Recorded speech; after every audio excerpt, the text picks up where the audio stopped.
আসসালামু আলাইকুম সবাইকে। টেক্সটাইল নলেজ ইনফরমেশনের পক্ষ থেকে সকলকে শুভেচ্ছা। আজ আমি কথা বলবো থেরাপি নিয়ে। তো থেরাপিটা কি? থেরাপি হলো আমরা জব চেঞ্জের ক্ষেত্রে চিন্তা করতে পারি না কোন তিনটি বিষয় আমাদের প্রয়োজন।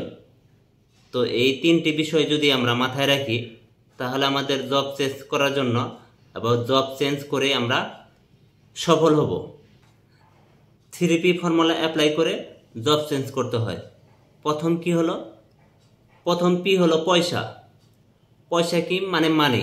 আমাদেরকে দেখতে হবে আমি যে প্রতিষ্ঠানে যত টাকা স্যালারি পাই সেই প্রতিষ্ঠান থেকে অন্য প্রতিষ্ঠানে আমি বেশি টাকা স্যালারি পাচ্ছি কিনা, তাহলেই আমি জব চেঞ্জ করব। দ্বিতীয়ত হলো পাওয়ার, সিইউ কোর কম্পিটেন্সি। আমাকে জানতে হবে আমি যে প্রতিষ্ঠানে ছিলাম সে প্রতিষ্ঠান থেকে আমি যে প্রতিষ্ঠানে জব চেঞ্জ করতে চাচ্ছি সে প্রতিষ্ঠানের পাওয়ার বেশি থাকবে কিনা। তৃতীয়ত হলো আমার পজিশন। তো আমি যে প্রতিষ্ঠানে ছিলাম সেই প্রতিষ্ঠান থেকে আমি যে প্রতিষ্ঠানে জয়েন করতে চাচ্ছি সেই প্রতিষ্ঠানে আমার পজিশন বেশি হবে কিনা। হুইচ ইজ গ্রোথ, মানে আমার গ্রোথ হয়েছে কিনা। তো এই তিনটি ফর্মুলা যদি আমরা অ্যাপ্লাই করি তাহলে আমরা উইন হব। এই তিনটি পি ফর্মুলা যদি আমরা অ্যাপ্লাই করি তাহলে আমরা জব সুইচ করে উইন হব। প্রথম হলো পয়সা মানে মানি। দ্বিতীয় হলো আমার কি পজিশন। তৃতীয় কি আমার পাওয়ার। এই থ্রি পি ফর্মুলা যদি আমরা অ্যাপ্লাই করি তাহলে আমরা অবশ্যই জব চেঞ্জ করে উইন হব। অনেকে আমরা জব চেঞ্জ করি কিন্তু বুঝতে পারি না কোন তিনটি বিষয় আমরা পেয়ে গেলে আমরা জব চেঞ্জ করব। প্রথমেই আমি আপনাদেরকে বলছি যে পয়সা আমাদের অবশ্যই লাগবে। আমাদের বর্তমানে যে দ্রব্যমূল্য বৃদ্ধি পেয়েছে এবং জিনিসপত্রের দাম বৃদ্ধি পেয়েছে সে অনুযায়ী আমাদেরকে এই পয়সা মানে মানি আমাদের অবশ্যই লাগবে।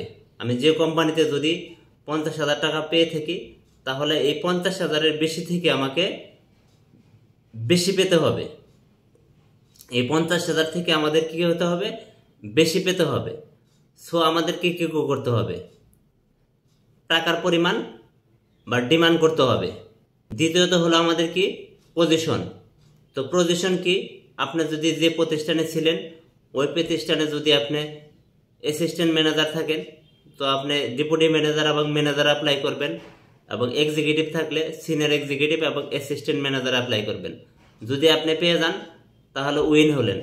তো আপনি জব চেঞ্জ করে উইন হলেন। আর আপনার যদি পাওয়ার, যে প্রতিষ্ঠানে ছিলেন সেই প্রতিষ্ঠানে যে ক্ষমতা এবং পাওয়ার ছিল অন্য প্রতিষ্ঠানে তার থেকে বেশি আপনি সুযোগ পাচ্ছেন কিনা, এই তিনটি বিষয় আপনাদের অবশ্যই মাথায় রাখতে হবে। তো এই তিনটি বিষয় মাথায় রেখেই জব চেঞ্জ করবেন। আমরা অনেকেই জব চেঞ্জ করি বাট বুঝতে পারি না কি কি বিষয় আমাদের মাথায় রেখে জব চেঞ্জ করা উচিত। সো আমাদেরকে কি করতে হবে? এই তিনটি বিষয় আমাদেরকে ফর্মুলা মেনটেন করে জব চেঞ্জ করতে হবে। আজকে এ পর্যন্তই। ধন্যবাদ সবাইকে, ভালো থাকবেন।